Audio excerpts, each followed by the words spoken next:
siempre les ha gustado copiar modelos exitosos de otros países y es por eso que ahora en México tenemos nuestra propia tremenda corte cuatrotera. Recordarán ustedes a Tres Patines, Nananina y la tremenda corte de España, esa que nos hacía reír y alegraba el día con sus ocurrencias. Aquí el problema es que la versión mexicana, lejos de que nos cause gracia, nos avergüenza. Y vea usted de lo que le estoy hablando. Vincular a la autoridad responsable. Un tema, me están informando que la conformidad del cojoso que se advierte no es sobre los 63 millones, es sobre los 300 millones. Entonces, si es así, con mayor razón, es el juez el que debe decidir. Digo, habría que corroborarlo, pero eso es lo que me están informando, que sí, está claro que el debate en esta corte no es el monto, o sea, sí, es vincularlo para que ya cumpla, ese es el punto medular. Exacto. Entonces siguen siendo dos propuestas, en los términos del proyecto o bien hacer la vinculación como lo señaló la ministra Yasmín. ¿Qué tal con la ignorancia de la ministra María Estela Ríos, que se refiere al justiciable como cojoso? Cualquier persona familiarizada con términos legales sabe que lo correcto es quejoso, y aquí no hay más que de dos: o la ministra es muy ignorante o su inconsciente la traicionó y quién sabe qué andaría pensando. El ministro presidente Tres Huipiles nunca la corrigió y vaya usted a saber si tampoco sabe o le dio pena ajena. El caso es que esta tremenda corte, lejos de dar risa, nos indigna.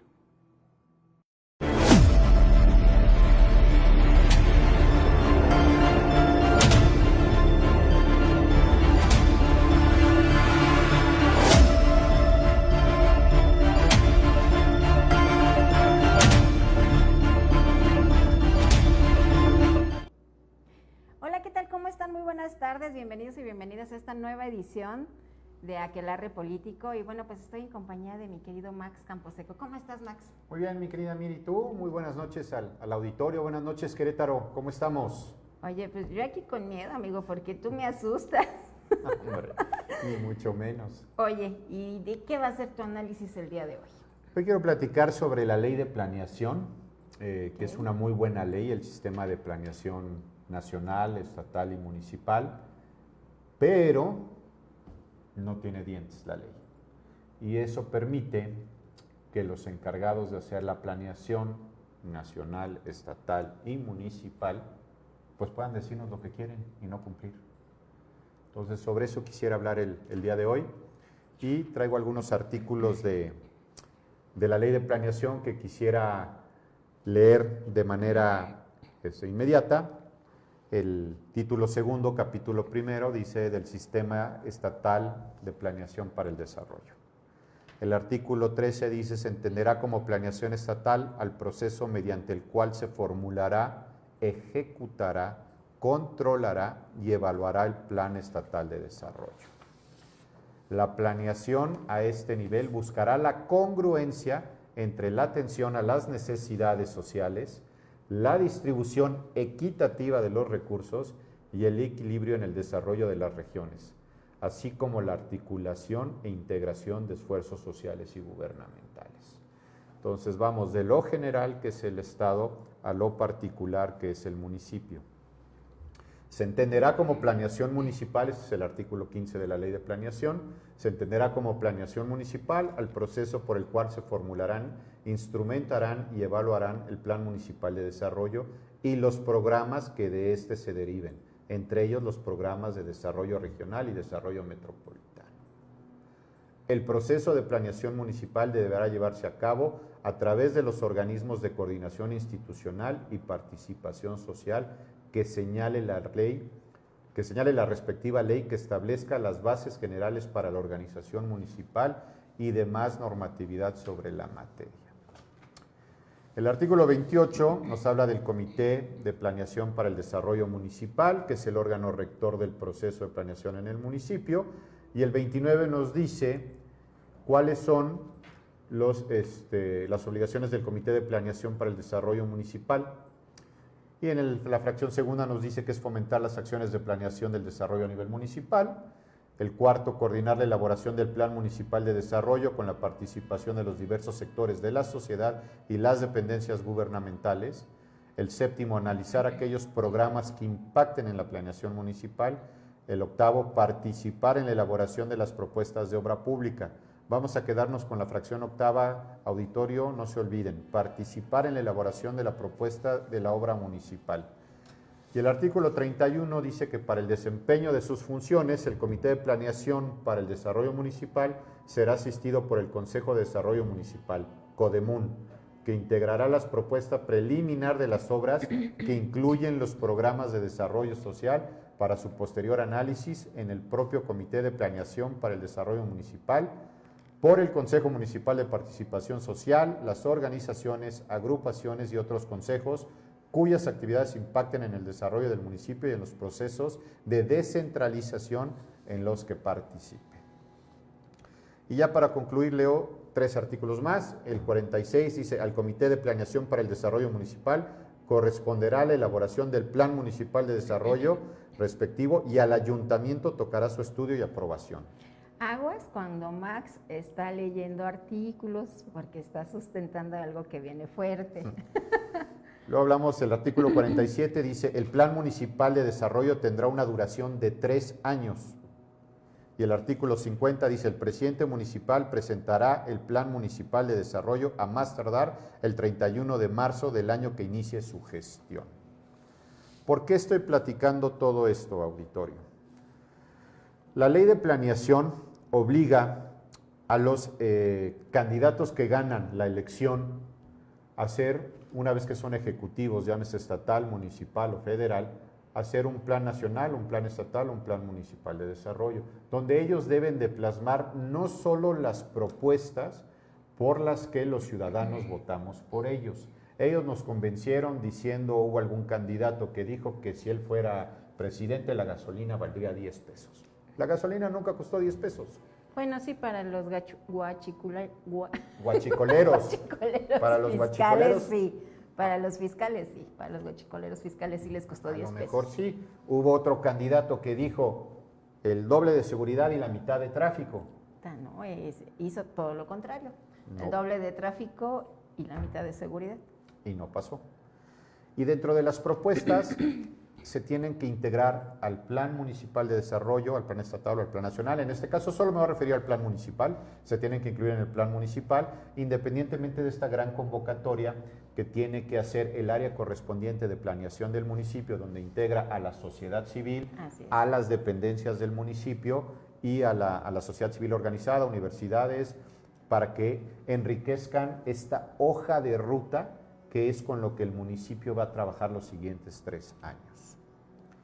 En este caso, me topé con una nota de 2 medios estatales, uno es AD y el otro es Plaza de Armas, donde el actual presidente municipal dice lo siguiente, que ha cumplido 50% de propuestas de campaña. Destaca la creación de la Guardia Civil, el Centro de Empoderamiento de la Mujer y la implementación del transporte comunitario gratuito. Yo no estoy diciendo que no lo haya hecho, sí lo hizo y ya lo reportó.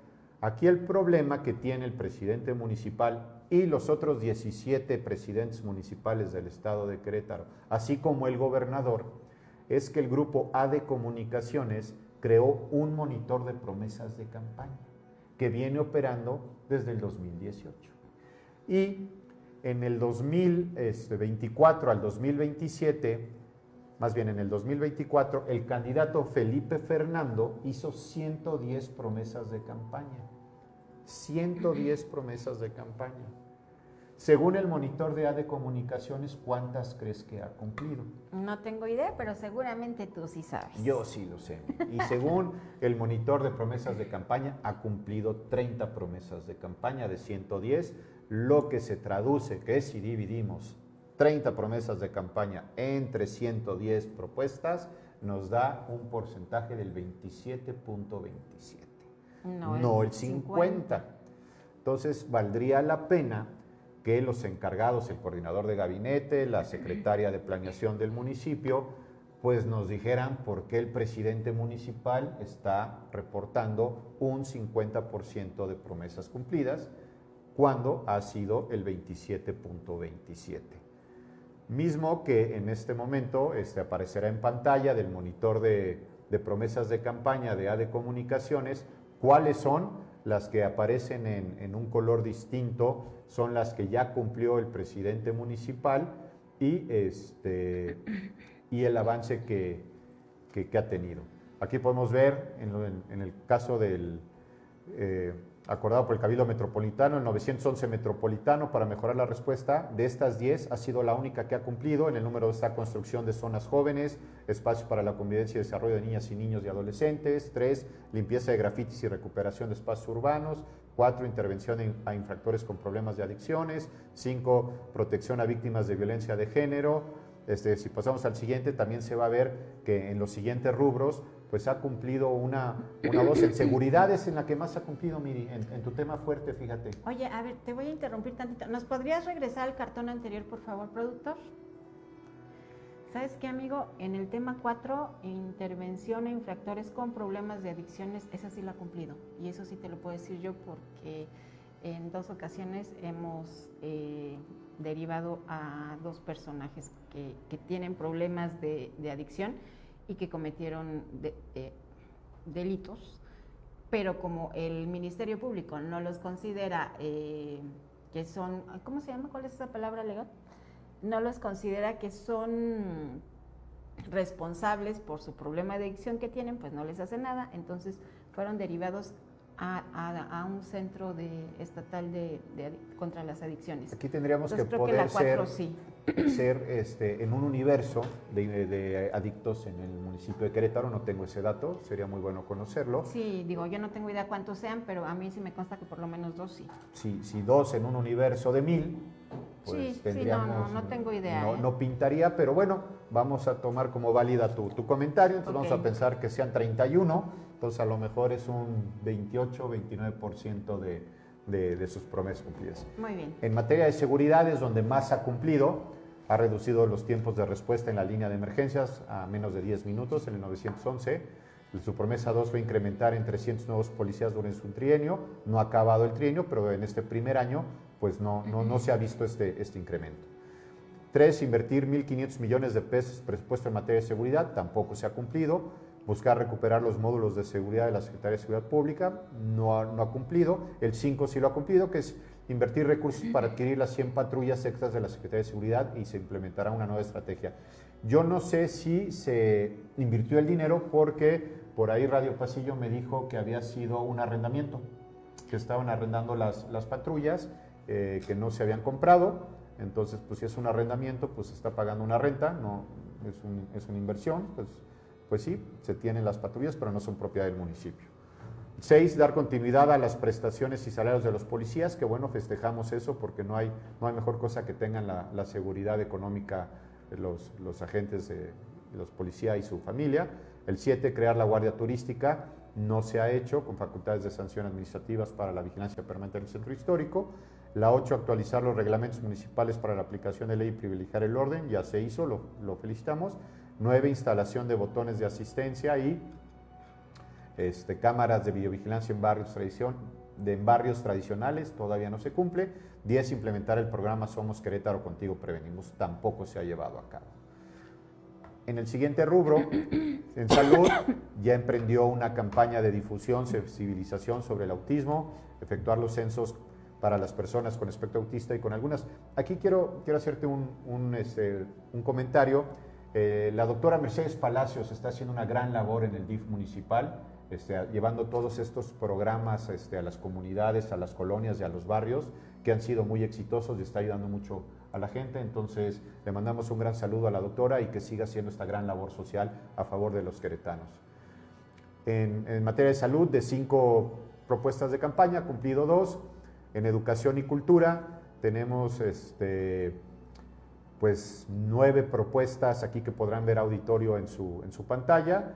De las 9 todavía no se cumple con ninguna. Bueno, son 13. De las 13 de educación y cultura no ha cumplido aún el presidente municipal. En el tema de turismo, planteó el Tianguis de la Cruz, se convierte en un corredor turístico comercial para potenciar la zona. No ha sucedido. En el tema de mujeres, creó el Centro de Empoderamiento, que sé que esa palabra no te gusta mucho. de la mujer para garantizar la libertad económica y reducir el estado de vulnerabilidad de las mujeres. Lo felicitamos por esta gran acción a favor de las mujeres. Fortalecer el programa integral con ellas para que más mujeres puedan recibir las capacitaciones y talleres que en el programa se imparten, que es muy bueno porque a la mujer se le está dando esa oportunidad de ser independiente. Así es. Es un excelente programa con ellos, ¿eh? Sí, fue de los grandes aciertos de la administración anterior. Así es. Tenemos ampliar el programa Acercándote, no ha sucedido. Dar facilidades para créditos a mamás emprendedoras hasta por 50,000 pesos, no ha sucedido. Incrementar el apoyo para estancias infantiles, no ha sucedido.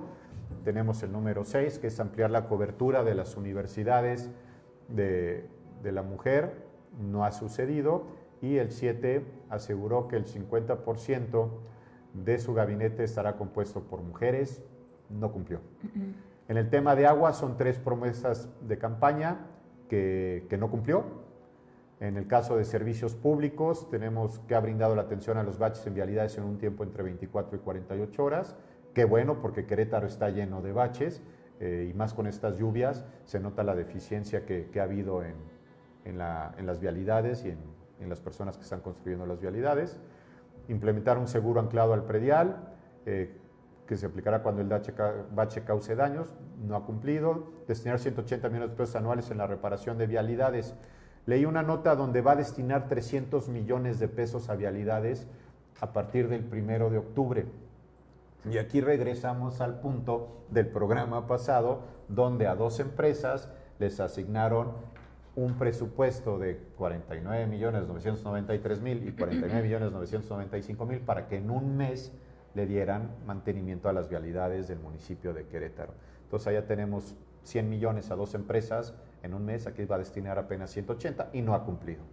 Alumbrado público al 100% durante su primer año de administración, no ha cumplido. Colocar hasta 10,000 nuevas luminarias LEDs, no ha cumplido. Realizar mantenimiento preventivo y correctivo en las casas de la cultura y espacios culturales, no ha cumplido. Cumplió limpiar la ciudad de pintas y grafitis clandestinos en porcentaje, porque hay áreas donde sigue estando el grafiti terrible. Y crear la cuadrilla especial dedicada a la limpieza de los grafitis, pues obviamente una va de la mano de otra. En el desarrollo social y urbano, de las 7 propuestas que tenemos en pantalla, ha cumplido las primeras 4, 70% del plan de obra anual, 1.500 millones se ha destinado para obras sociales. Ojo, y esta es una lámina que voy a tocar más adelante. No son 1.500 millones de pesos los que al corte del 1 de septiembre ha invertido en el municipio de Querétaro en obra pública. 2, poner en marcha el programa de obra social más grande del municipio, pues tampoco cumplió porque nuevamente no son 1.500 millones de pesos. Y bueno, la parte de la infraestructura pluvial no creo que haya cumplido en este primer año, al contrario, se ha visto la deficiencia en la infraestructura pluvial en el municipio de Querétaro. Eliminar el cobro en el acceso a las unidades deportivas del municipio, qué bueno, porque mucha gente necesita de ese incentivo y necesita poder tener acceso a las unidades deportivas. El 30% del plan de obra anual se ha aplicado a tareas como la mejora integral de las vialidades. Pues entonces el 30% del plan de obra anual, estamos hablando de 1.500 que él dijo que iba a ser, el 30% serían 450 millones, entonces ya se contrapone con el punto anterior donde dijo que iban a ser 180 millones para vialidades. Entonces aquí hay una contradicción en sus promesas de campaña. Embellecer los barrios tradicionales de la capital es algo que no ha cumplido. Reforzar el programa de dignificación de condominios, no lo ha hecho. Gestionar la rehabilitación de la Arena Querétaro, tampoco. Construir 3 centros de desarrollo comunitarios, no lo ha hecho. En el 9 sí cumplió, no habrá cambios de uso de suelo en la capital. Pues ya está actualizado, pero no vimos ahora que con las lluvias querían construir 10,000 casas o 10,000 viviendas o 1,000, ya no sabemos cuál fue el dato correcto. Entonces, pues ese creo que pues no lo cumplió. Sí, porque fue justo... Sí, despuesito de las lluvias, que hubo varios regidores que se opusieron claro. a esto. Ordenará el ambulantaje y las personas en situación de calle, la creación del Consejo Técnico del Centro Histórico, creo que eso ya se hizo. Sí se hizo, elevar la calidad de vida en Santa Rosa Jáuregui, no creo que haya sucedido, no está. Entregar 50,000 calentadores solares, no ha pasado. El mercado artesanal, ya lo hizo en 20 de Allende Sur. Ordenar la Alameda Hidalgo, es algo que también está haciendo, y propuso la tarjeta Conecta. Ya se hicieron algunas entregas de algunas tarjetas que está haciendo. Pero bueno, el estarles leyendo las 110 propuestas no va a ser positivo, pero sí lo que te quiero decir es, ha cumplido 30 de 110, no 50. Entonces, regresamos al tema de la ley de planeación. La ley de planeación, en su título tercero, capítulo único, habla de las responsabilidades de la ley. Y solo son 3 artículos, no tiene dientes la ley. Dice, artículo 60. A los servidores públicos de la Administración Pública del Estado y de los municipios que en ejercicio de sus funciones contravengan las disposiciones de esta ley, se les impondrá las sanciones correspondientes de acuerdo con lo previsto en la ley de la materia y reglamentos respectivos en su caso. En los convenios de coordinación que en los términos de esta ley suscribe el Gobierno del Estado con los ayuntamientos, se incluirán las cláusulas en las que se establezcan las causas de responsabilidad en la que incurran los servidores públicos por el incumplimiento de sus estipulaciones o de los acuerdos que ellos deriven. El artículo 62, las controversias que surjan con motivo de los convenios entre el Gobierno del Estado y los ayuntamientos serán resueltas de forma administrativa. No hay una sanción.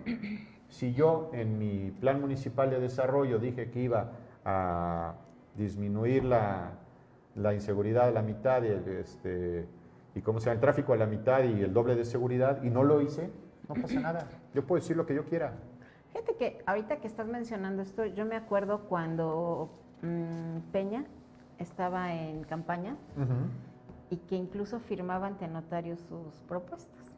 Sí. A falta de tener una ley que los obligue a cumplir, como que ese era su estrategia de campaña, ¿no? Para que la gente creyera que sí iba a cumplir. Al final, pues todos ya sabemos lo que sucedió con este sexenio que había sido el más corrupto antes del de López Obrador. Es correcto. Entonces, digo, ahora ya con el de López Obrador, pues ya estamos viendo que creo que hasta en eso también le va a ganar a Peña Nieto, ser el más corrupto de los que hemos tenido hasta ahora. El gobierno 21-24, el que fue el Luis Bernardo Nava, el candidato, pues hizo 42 propuestas, cumplió 19. ¿Qué pasó? Nada. Yo creo que, bueno, va a estar bien complicado que nuestros diputados quieran hacer una reforma al respecto, porque no se van a disparar en el pie. Estaba viendo que la secretaria de Planeación del municipio hizo varias reformas para tener todos estos mecanismos de populares, ciudadanos, para poder participar en la planeación, lo cual es bueno, pero a final de cuentas se está eligiendo a una persona para que los gobierne, para que los dirija, para que tenga una hoja de ruta, un plan a seguir. Qué bueno que podamos participar los ciudadanos y opinar respecto a lo que está haciendo el gobierno. Pero a final de cuentas se entiende que la persona que estuvo en campaña, que recorrió el municipio, las 848 colonias, si no me falla la memoria, pues es porque conoce y sabe la realidad de cada una de ellas y en función a eso hizo sus propuestas, porque vio las necesidades de la ciudad.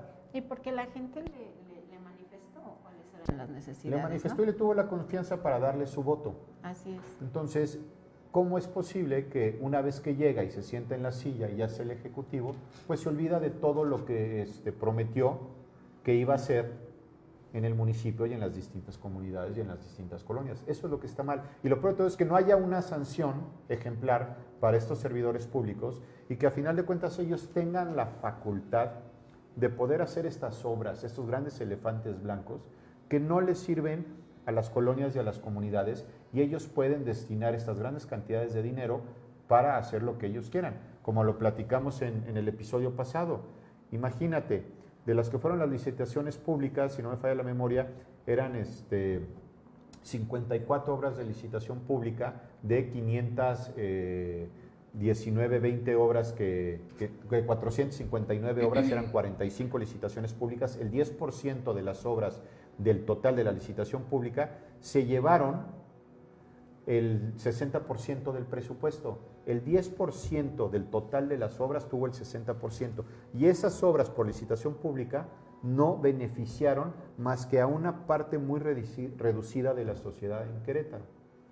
¿A qué voy? Lo que estaba platicando de la obra que comentó el alcalde Felipe Fernando, diciendo que era la obra más grande que se iba a hacer en la historia de Querétaro, 1.500 millones. Aquí están los datos, fecha de actualización, 1 de septiembre del 2025.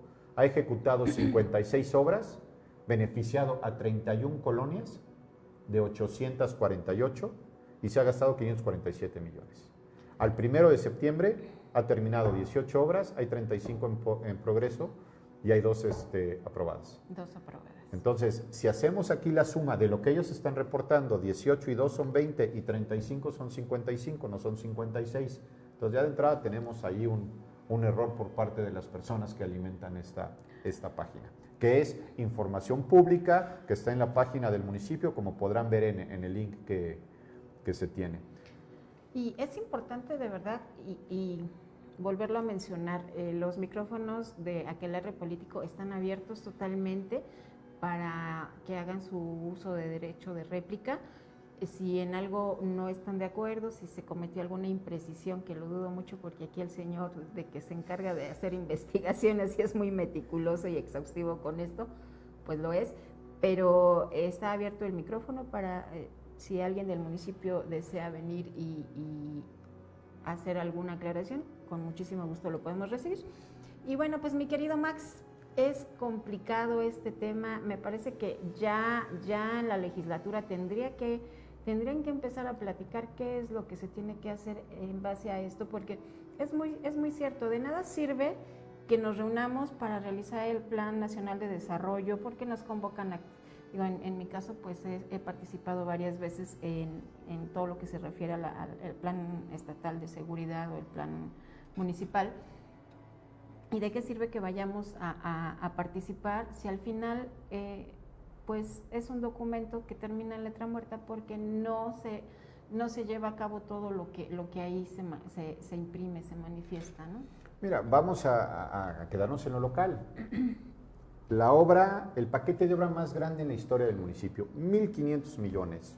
Tú vas a decidir la obra.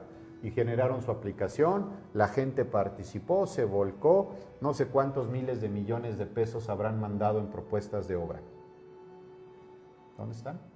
Porque hemos visto 55 obras, 500 millones, ¿dónde están los otros 1.000? Va a haber un subejercicio, ese dinero, ¿dónde está? ¿Por qué no se está gastando en obras? Y ya que si la ciudad requiere obra social. Sobre todo obra pluvial. Y bueno, ahora que sucedió todo esto de las inundaciones, pues no podemos culpar al actual edil, porque pues eso fue consecuencia de que una herencia maldita. El último edil que hizo obra hídrica o obra pluvial fue Armando Rivera, y estamos hablando de hace cuánto. Él estuvo 2003, 2006. Imagínense hace cuántos años. Entonces, a partir de ahí ya no se hizo obra de este tipo. Entonces, pero ya el próximo año, el actual alcalde ya no va a poder decir fue lo que me heredaron, porque tiene todo un año, ya sabe dónde están los problemas, ya sabe dónde se generan y ya sabe también qué es lo que los genera. No nos va a poder decir que es una lluvia típica o que es una tromba o que cayó más agua de lo que cae normalmente, porque ya tenemos una referencia. Entonces lo que tiene que hacer es ponerse a trabajar para que esto no vuelva a suceder. Oye, el agua ya les dijo por dónde. O sea, no es que no puedan decir, es que no supimos, y digo, a final de cuentas ya citamos diversos notas periodísticas de años anteriores al 2018, donde la ciudadanía les está diciendo que año tras año se inundan, y ahora con la obra de 5 de febrero, pues algo debieron de haber movido para que la zona de Carrillo se haya inundado un poco más. Entonces, pero digo, se ha inundado un poco más porque ya se inundaba. Entonces la gente sabe dónde está el cauce del agua, el agua por dónde pasa. Pues ¿por qué no hacen las obras por ahí? En el caso del centro histórico, pues ya saben que se inunda, pues hay que hacer las obras que se tengan que hacer. Digo, yo sé que no es popular abrir un centro histórico y tener a los comerciantes y a la gente, pero ¿qué es peor? Que se inunde el centro año tras año y la gente llegue a poder perder su mercancía o sus locales, o pues te toca la parte impopular de abrir y enterrar el dinero, que no se va a ver, no lo vas a poder cacaraquear, pero ahí va a estar, ¿no? Así es, mi querido Max. Y bueno, pues ya para terminar, te quiero preguntar, ¿tú sabes cuáles son las 3 características ya que estamos hablando de agua, cuáles son las 3 características del agua? No, pero estoy seguro que tú sí sabes. Tiene memoria, es huevona, porque no busca otro lugar por donde irse, se va por donde siempre, evidencia pendejos. Así que bueno, esas son las 3 características del agua. Así que muchísimas gracias, mi querido Max. Gracias a ti, mi querida Miri, y a tu auditorio. Y nuevamente, ojalá hacemos este llamado al presidente municipal, a Betty Marmolejo, que es la secretaria de Planeación del municipio. La vamos a invitar, es una mujer muy trabajadora y además muy inteligente. Claro, y pues ver de qué manera se le pueden poner dientes para que la gente cumpla y que estas propuestas por las cuales la ciudadanía votó por Felipe Fernando, pues lo obliguen a cumplir. Así es. Bien, pues muchísimas gracias, mi querido Max. Ya está por aquí mi querido Víctor Cuevas y bueno, pues vamos a ver qué análisis me traen, porque de verdad que con ustedes me pongo a temblar. No se vayan, regresamos en 2 minutos.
Bien, pues ya estamos de regreso. Muchas gracias por estar aquí conmigo, amigo. Bienvenido. Sé que has estado un poquito estresado, pero qué bueno que estás aquí hoy.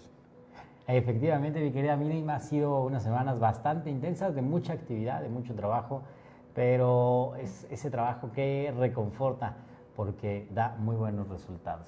Aquí estamos. Así es. Oigan, y el día de ayer el diputado Pueblo Hospital dio su informe y bueno, pues nos hizo favor de invitarnos. Bueno, a mí porque pues él trabaja con Pueblo Hospital. Él sí tenía que estar. Pero quiero decirles que da mucho gusto ver gente que realmente llega a un espacio en donde sí trabaja, en donde sí desquita el salario y donde además de que realiza trabajo legislativo, hace algunas otras actividades y a mí me dio muchísimo gusto poderlo ver el día de ayer y ver este informe, porque de verdad que es un informe en donde está dando números, o sea, donde no está dando un discurso, está enseñando con estadística, nos está contando qué propuestas ha realizado, cuántas iniciativas le han aprobado Y eso es muy bueno, sobre todo en una legislatura en donde tenemos parálisis legislativa, que es todavía más difícil para un diputado que sí trabaja y que sí quiere trabajar, pues poder lograr que sus iniciativas pasen. Efectivamente, lo dices muy bien, mi querida Miri. El día de ayer fue el informe legislativo del diputado Polo Hospital, en un ejercicio bastante ciudadano en el que tú, como otras muchas personas, estuvieron presentes viendo esta rendición de cuentas del diputado. Pero muchísimas. Sí, claro, se rebasó ahí la capacidad del teatro experimental, que tiene un aforo de 300 personas y llegaron bastantes más. Gente se quedó afuera, ¿verdad? Ya no pudieron ingresar. Claro, bastantes personas que lamentablemente no pudieron ingresar al espacio, pero bueno, se atendió a todos de manera oportuna. Y destacas cosas muy interesantes de lo que se vivió, porque creo que justo le das a dos asuntos muy interesantes. Independientemente de que colaboro para el diputado Polo Hospital, creo que hay elementos que se pueden destacar de esto, y el primero de ellos es entender que la función de un diputado es hacer leyes, es hacer iniciativas, es proponer reformas, es hacer cambios a los textos que le dan orden a la dinámica social. Para eso se alquila un diputado. Un diputado no sale a pedir el voto para reparar baches, un diputado no está en esa posición para estar entregando despensas, y mucho menos un diputado tiene su encargo con la intención de estar generando compromisos de política pública, de rehabilitación de viviendas, de construcción de obra pública, ¿no? Esas son funciones del Ejecutivo. El Legislativo tiene la responsabilidad de hacer el marco legal con el cual se rige la sociedad.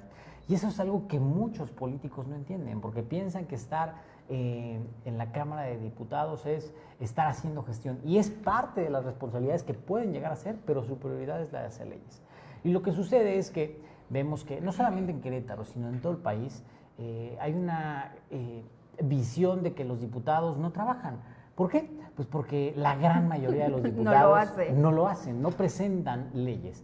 Y hay una estadística que nos dice que en el país un diputado local presenta entre 5 y 15 iniciativas de ley durante los 3 años que duran en el encargo. Esto es poquísimo, poquísimo si lo comparamos con la producción que tiene el diputado Polo Hospital. Más de 100 iniciativas de ley presentadas en los últimos 4 años. Y lógicamente la gran pregunta es, bueno, pues es que es muy fácil presentar iniciativas de ley, pero de esas 100 iniciativas lleva 38 iniciativas aprobadas.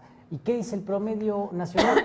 Pues que alcanzan a aprobar de 2 a 5 iniciativas por diputado, es decir, tiene lo que normalmente trabajarían 6 o 7 diputados, él aprobado en una sola persona. Y si lo vemos a los datos en Querétaro, pues la diferencia es todavía más abismal, porque inclusive en la legislatura de Querétaro hay diputados que en 4 años que llevan en el encargo no han presentado una sola iniciativa de su autoría. No, luego presentan iniciativas que de verdad dices, ¿en serio? ¿Eso en qué va a modificar, o en qué va a ayudar, o en qué va a elevar la calidad de vida de los queretanos, ¿no? Efectivamente, le das justo al clavo, porque además lo que ayer hizo en su ejercicio de rendición de cuentas ciudadanas por Hospital fue ponerles nombre y apellido a las iniciativas, demostrarle a las personas que no eran asuntos salidos desde el capricho, que no eran textos que se propusieron desde un escritorio, y mucho menos como se está dando ahora en algunas otras entidades desde la inteligencia artificial, sino que son iniciativas que llevan una causa abanderada, que entonces tienen una persona que las empuja, que tienen una situación que resolver o una vulnerabilidad a la cual atender. Porque eso es lo verdaderamente relevante del trabajo legislativo. Es decir, los diputados, por supuesto, no están obligados a saberlo todo, inclusive no están tampoco, digamos, con la intención de dominar todos los temas, de conocer la agenda pública al 100% y de saber cuáles son las necesidades de todas las personas, pero sí de escuchar a todo aquel que se acerca a exponer alguna situación particular, a exponer alguna deficiencia dentro de la norma, o a tratar de proponer lo que a criterio del ciudadano se debería de hacer. Y precisamente lo que ilustraba Paul es, de estas iniciativas que tiene aprobadas, estas 38, todas tienen detrás una historia, y de todas se puede decir quién fue el motivante, cuál es la razón de ser, qué beneficios va a traer a futuro, y en todo el entorno de la iniciativa poder demostrar cuáles son los resultados que da, porque no solamente se trata de escribir letras muertas. Hay una que me gustaría que le platiques al público. A mí me llamó la atención ver personas de talla baja. Había varias. Y una de las, bueno, ya cuando él está en su informe nos platica por qué hizo una iniciativa para personas de talla baja. Y nos platicó la historia, desde cuándo estas personas estaban luchando y pugnando para que algún legislador les hiciera caso. Fíjate que ese es un tema bastante interesante porque, como bien lo mencionas, las personas de talla baja, que son todas estas personas que miden menos de 1,40 m por una condición genética y al final es un tema de salud, se encuentran en un limbo legal porque muchas veces no son considerados personas con discapacidad. Y sin embargo, la dinámica, el entorno, la infraestructura no está diseñada para que tengan accesibilidad. Para poderte subir a un camión, ¿no? Al transporte público, en cualquier oficina de gobierno, cuando tú llegas a una recepción, pues las recepciones regularmente tienen el tamaño de 1,20. Entonces, cuando llega una persona que mide menos de 1,40 m, pues apenas se le alcanzará a ver de la nariz para arriba. Y entonces, todas estas situaciones los ponen en una situación de vulnerabilidad bastante peculiar, sin que esa situación de vulnerabilidad les haya generado que se les reconozca como personas con discapacidad.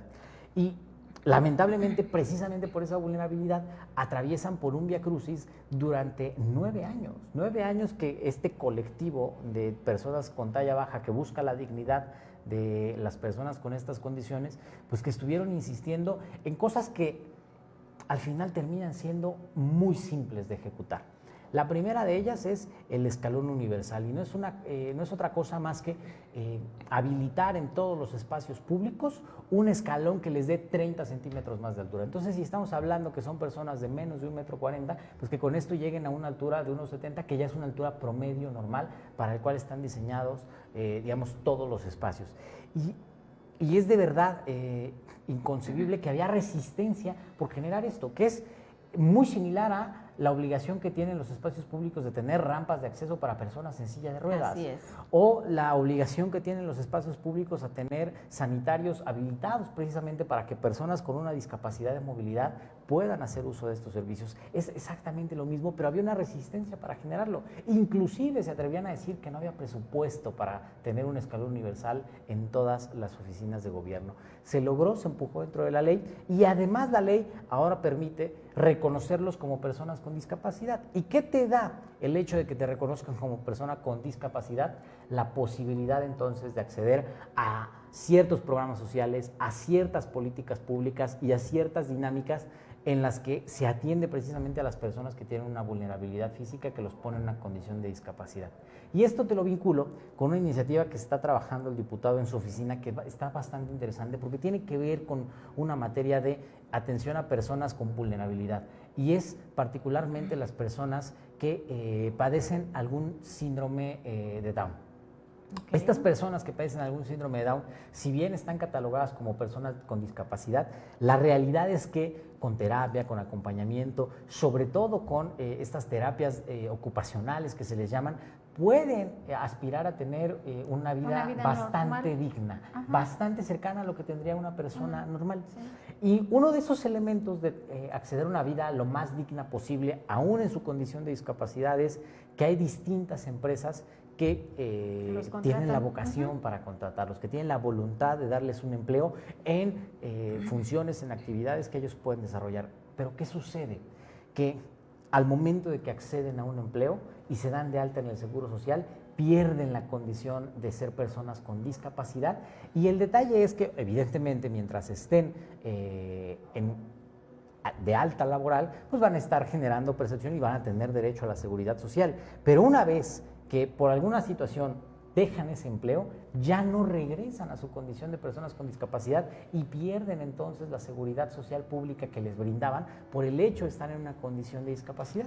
Entonces pareciera que el Estado incentiva por un lado que sí se les dé empleo, que se trate de integrar de la manera más fácil posible a la sociedad, pero por el otro lado con la amenaza de, bueno, pero si consigues empleo y lo dejas por alguna razón, lo pierdes, la empresa cierra, alguna situación y dejas ese empleo, entonces ya no es discapacidad. capacitado porque ya vi que ya pudiste generar.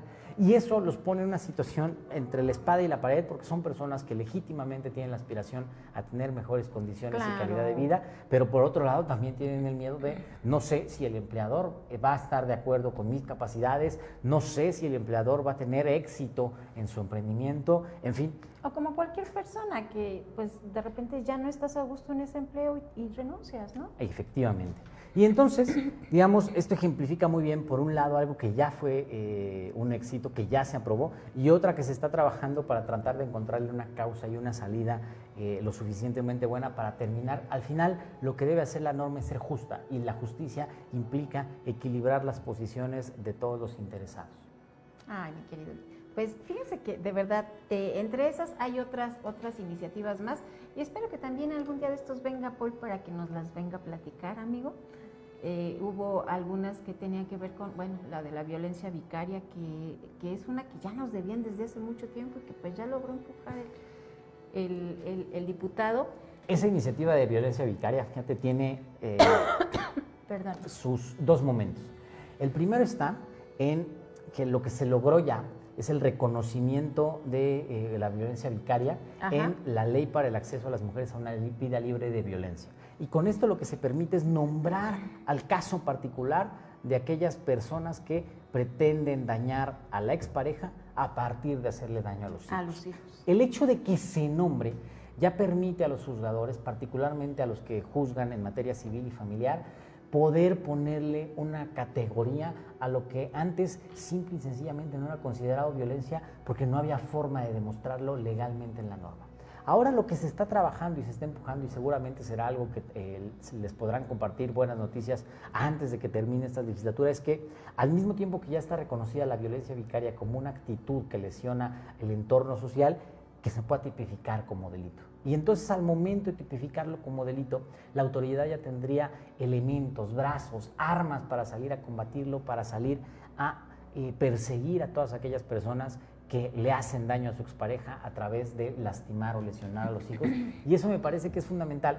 Y surge nuevamente de esta dinámica de un diputado que tiene muchísima cercanía, que tiene muchísima disposición y al que se le acercan colectivos como este colectivo del Frente Nacional contra la Violencia Vicaria, que señaló que en Querétaro no estaba reconocido y que por lo tanto tenía a las mujeres en una situación de vulnerabilidad, porque al final quienes terminan ejerciendo este tipo de violencia en su mayoría son hombres. Y se vincula con muchos otros esfuerzos legislativos que ha hecho el diputado, como la ley 3 de 3 en contra de la violencia de género, muy buena, que va a permitir que en el 2027 ningún hombre que haya sido sentenciado por violencia sexual, que haya sido sentenciado por violencia política de género o que sea deudor alimentario pueda acceder a un cargo de elección popular. Y seguramente es una reforma que causa muchísimo escozor en una gran cantidad de la clase política queretana, porque hay que decirlo, en la clase política queretana tenemos muchos personajes que dejan hijos regados, de los cuales no se hacen responsables y que tienen a las madres en un viacrucis legal persiguiéndolos para conseguir la pensión, que no es derecho de la madre, es derecho de los niños, pero que estos barbajanes terminan quitándoselas. ¿Por qué? Porque muchos de ellos tienen influencias, muchos de ellos son reputados, tienen fama pública, tienen favores que les permiten salirse con la suya, atentando en contra de lo más importante que tenemos, que es la niñez. Y en la niñez, de verdad es impresionante la cantidad de trabajo legislativo que tiene el diputado Polo Hospital, porque abarca todos los elementos de la niñez, desde proteger a la niñez por estas situaciones de violencia que están vinculados con los asuntos de violencia de género, desde generar condiciones para que haya una mejor educación para las niñas y los niños en Querétaro, desde generar mejores condiciones para garantizarles sus derechos, como el derecho a la identidad desde el momento en el que nacen. En fin, es una agenda que tiene un eje transversal de niñez bastante importante. Fíjate que podría pensarse que eso no es tan importante, el que cuando nace tu bebé lo puedas registrar en el mismo hospital, ya que te están dando la acta de alumbramiento, pues que pueda salir ya con su acta de nacimiento el bebé. Pero me hizo acordarme de aquel pequeñito en Santa Rosa Jauregui, que a los 5 años, 6 años, que desgraciadamente lo mataron, no les podían entregar el cuerpo a los papás porque el niño no había sido registrado, no había un acta de nacimiento del pequeño. Efectivamente, es una situación que pareciera bastante lejana porque si bien no es algo que impere en la mayoría de los habitantes de Querétaro, sí es una realidad que hay muchas personas que tienen muchas dificultades para hacer trámites ante la autoridad, y uno de esos trámites es el del registro civil. Y pues evidentemente una persona, un bebé que nace en una comunidad remota en Santa Rosa Jáuregui, que el tiempo de traslado al centro cívico o a la delegación ahí en Santa Rosa Jáuregui, pues te implica 1 hora y media, un gasto, más otra hora y media de regreso, pues naturalmente es disponer de un día. Y muchas veces disponer de un día laboral para estas personas está entre decidir si nos alimentamos bien o no nos alimentamos bien. Si perdemos el bono de puntualidad y asistencia por haber pedido un permiso de un día para poder ir a hacer este trámite. O compro el bote de la leche o llevo a registrar al niño. Y en esta situación la realidad es que hay muchos menores que terminan siendo registrados pues ya cuando van a ingresar al jardín de niños. A la escuela, sí, 3, 4 años que tienen los niños. Y entonces, mientras están en una situación de vulnerabilidad en sus derechos, porque para el Estado mexicano no existen. Y entonces en esa dinámica no pueden acceder a políticas públicas, no pueden acceder a ayudas sociales, no pueden acceder a muchos y muchos beneficios que deberían de, porque no tienen esta capacidad. Y la otra es un trámite que, además del costo de traslado que le significa a las familias, tiene un costo para los ciudadanos. Así es. Y que es incrementar la cuenta de los gastos que implica traer una nueva vida al mundo. ¿Por qué? Pues porque ya gastaste en ginecólogo durante el embarazo, ya gastaste en a veces el parto. Medicamentos, ultrasonidos, todo eso. Y ahora súmale el gasto de tener que registrar a tu bebé. Entonces, esta iniciativa me parece que es un asunto de garantizar justicia social a ese último sector de la población que es el más favorecido, que es el que está en mayor condición de vulnerabilidad. Porque quizás para un niño o una niña que nace en el Hospital Ángeles, que nace en el Star Médica, en el Hospital San José, es algo que no le cambia su dinámica de vida, pero estamos seguros que para las personas que nacen en una condición de vulnerabilidad, sí es una gran diferencia. En hospitales públicos. Bien, pues mi querida Vic, se nos terminó el tiempo. ¿Cómo? Íbamos a hablar como de otros 4 temas que traíamos preparados. Teníamos que hablar sobre el informe del legislador más productivo de Acción Nacional, que también se presentó el día de ayer. El gobernador Mauricio Curi presentó el informe del estado que guarda la administración pública. Y bueno, pues dentro de lo que dijo soy el legislador más productivo del PAN en Querétaro porque es el que tiene más iniciativas aprobadas. Ningún otro diputado del PAN tiene las mismas que trae él.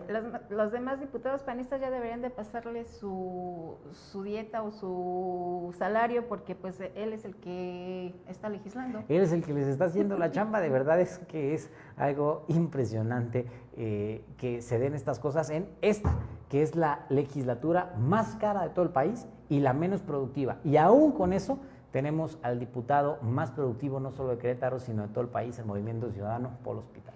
Bien, pues nos tenemos que ir, mi querido Vic. Muchísimas gracias. No, muchísimas gracias a ti, Miri, por este espacio, a Speakers TV. Muchísimas gracias por seguirnos, por compartirnos. Acuérdense, síganme en la página Las Brujas de la Aquelarre, sigan también los demás contenidos de Speakers TV. Ahorita viene un programa bastante divertido, así que no se lo pierdan. Nos vemos el próximo jueves. Bye, bye.